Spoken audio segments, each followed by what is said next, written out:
Hi everyone, আমি Moumita. Welcome back to my channel. আজ আমি শেয়ার করব বাসন্তী পোলাও। তো এর জন্য আমি এখানে নিয়ে নিয়েছি 1 কাপ গোবিন্দভোগ চাল। চালটাকে ধুয়ে জল ঝরিয়ে এতে দিচ্ছি 1 চামচ ঘি, হাফ চামচ হলুদ গুঁড়ো আর 1 চা চামচ গ্রেট করা আদা। এবার এটাকে ভালো করে মিশিয়ে রেখে দেব।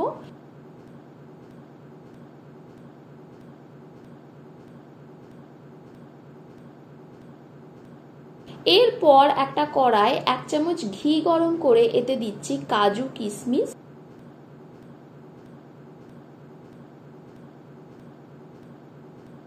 কাজু কিশমিশটাকে কয়েক সেকেন্ড ভেজে তুলে নিয়ে এতে দেব একটা তেজপাতা, এলাচ আর দারচিনি। এগুলোকে কয়েক সেকেন্ড ভেজে নিয়ে দেব মাখিয়ে রাখা চালটা।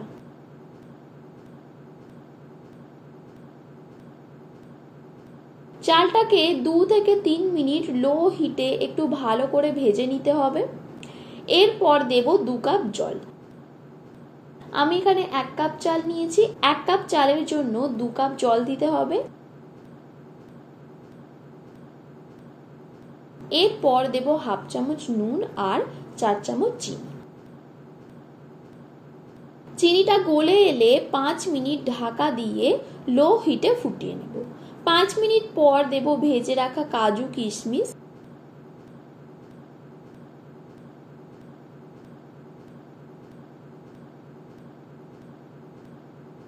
কাজু কিশমিশটা মিশিয়ে নিয়ে আরো 10 মিনিট ঢাকা দিয়ে ফুটিয়ে নিতে হবে।